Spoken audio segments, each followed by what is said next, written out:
I found this 5x8 trailer rotting away in someone's yard. I saw it and I thought to myself, I could fix this thing up, make it useful again, and maybe make a couple dollars on it if I decide to sell it. I only paid $300 for this trailer, but I'll be honest, it's in pretty rough shape. But I know with the right tools and a little bit of effort, we can get this thing back roadworthy, have a nice usable trailer, and probably end up selling it, making a little bit of money on it.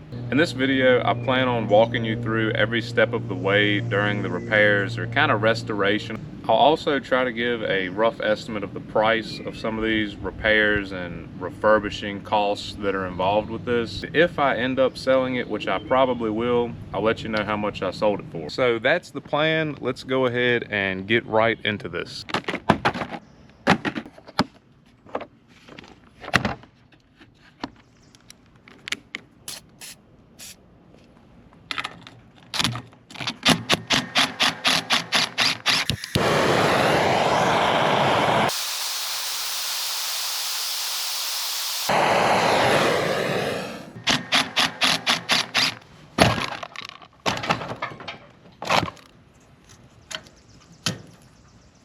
Now you can see the front side of these two bolts. They're kind of like studs that go through, so I'll just zip them off with the grinder.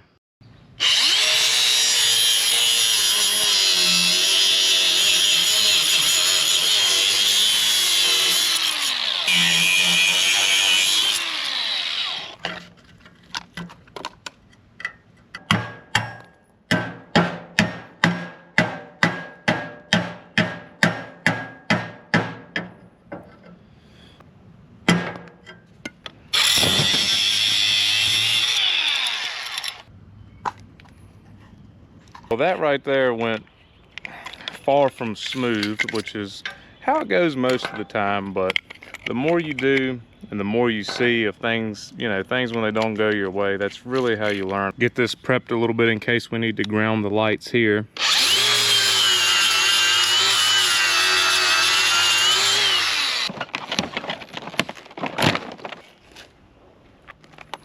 I never really have understood this blister wrap stuff. It's really dangerous. People get cut by this all the time, and if somebody wants to steal it, they're gonna bring a pocket knife and they're gonna steal it. It really only hurts the consumer.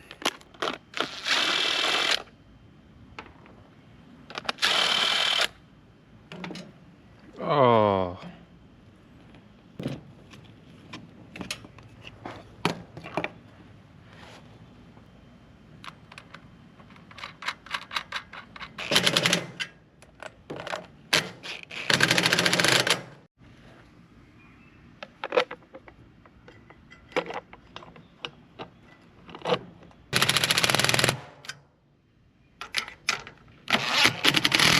So these side lights that I bought, they have two holes that are pretty wide in relation to this mounting surface here.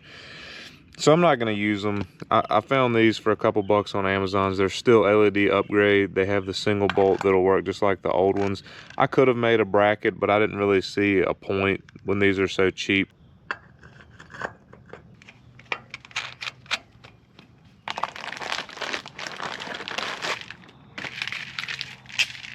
At this point, all of the new lights are bolted on, and now I'm gonna run the new wiring for them.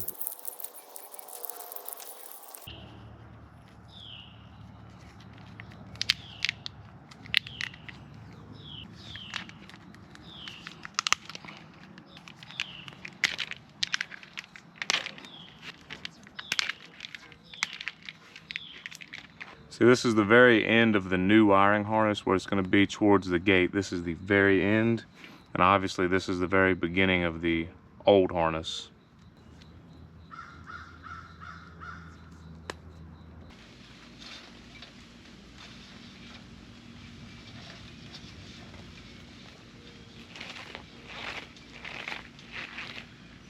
Take a look at this thing. We've all seen the helping hands for soldering, but this thing is all magnetic based, so you can use it anywhere you're needing to solder. It's pretty cool. I found it on Amazon.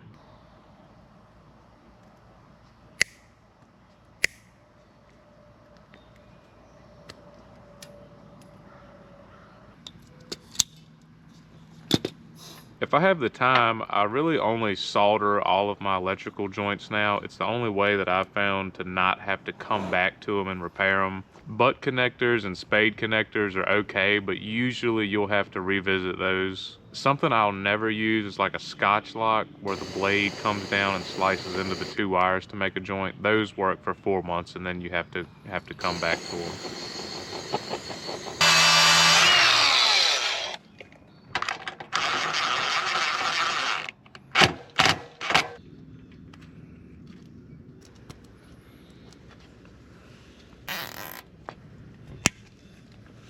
Also, other than for cosmetics, paint is pretty useless. This was all painted at some point, and I mean, you can see it now. Paint sucks. I put this stuff on everything once a year. It's really just, it's the only solution for rust.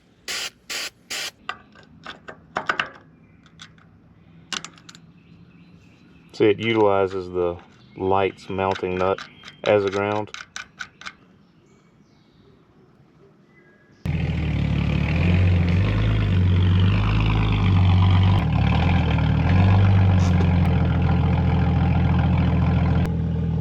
Here I have the wiring all finished up. It's pretty simple on a 4-pin trailer.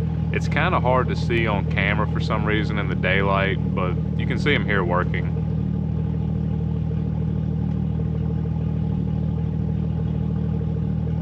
So the last thing I want to do for the functionality of this is, you see it's got a little wobble to it, and I think that's because these boards give it a lot of strength.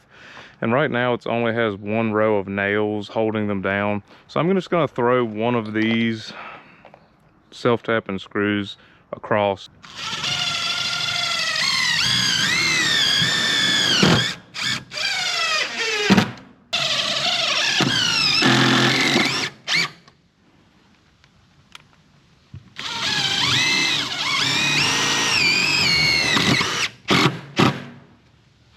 So that seemed to really help tighten it up. It's still got a little bit of wobble, but it doesn't have the A-frame, so that makes sense. That helped a lot.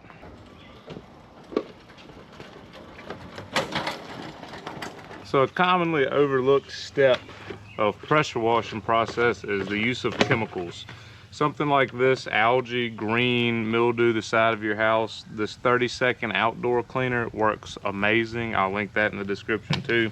If you have something like red mud stains on the side of a brick house or something, go to Napa and get some aluminum brightener and spray that on first. It just melts it right off.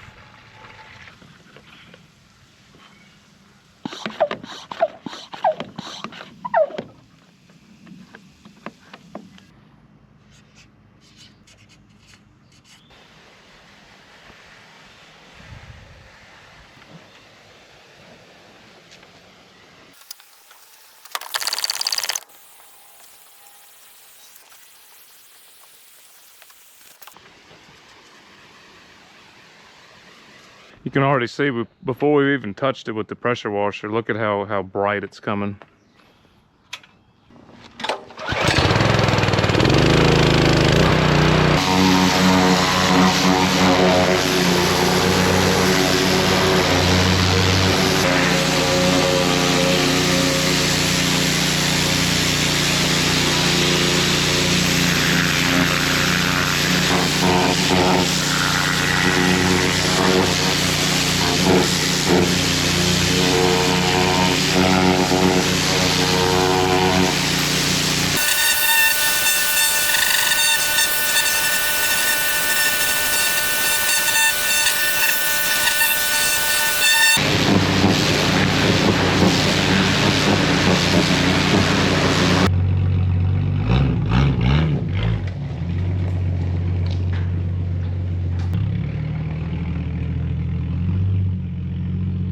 Just washing these boards really brought them back to life. These things, they have quite a few years left in them.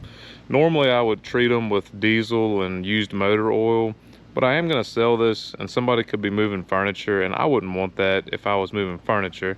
Now I can get on to painting this thing. I'm gonna mask it up, not make you sit through that. That's got to be the most boring type of content I could create. So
So here's the finished product, and honestly I'm pretty surprised how this one turned out.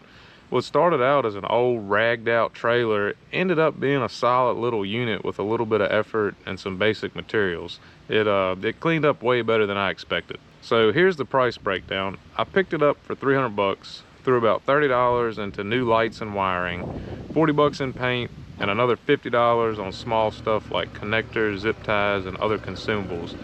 All said and done, I was into it for just under $420. And 2 days later it sold on marketplace for $800. That is a $380 profit, which is not bad for about 4 hours worth of work. Every single tool and product that I used in this video is linked in the description, so if you saw something that caught your eye, be sure to check it out. It helps out the channel as well. And if you're into fixing up stuff or just like seeing old junk turned into something useful again, hit that subscribe button. I've got more of these coming soon. I appreciate you watching, and I'll catch you in the next one.